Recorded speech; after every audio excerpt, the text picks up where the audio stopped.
família que te ama com muita saudade e emoção. Sempre se preocupa onde eu vou, o que irá acontecer. Às vezes não dá tempo de te responder. Não é que eu te esqueço, mesmo assim não sei viver sem o seu carinho. Quero te agradecer, vem me fortalecer.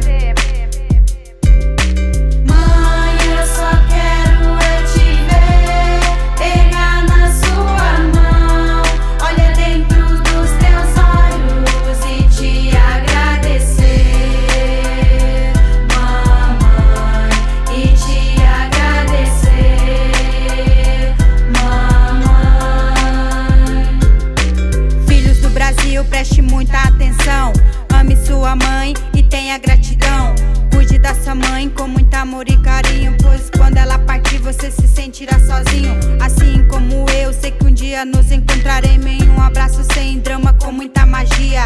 Sei que ela está viva em mim, a cada passo que eu dou o seu amor me guia. Jesus,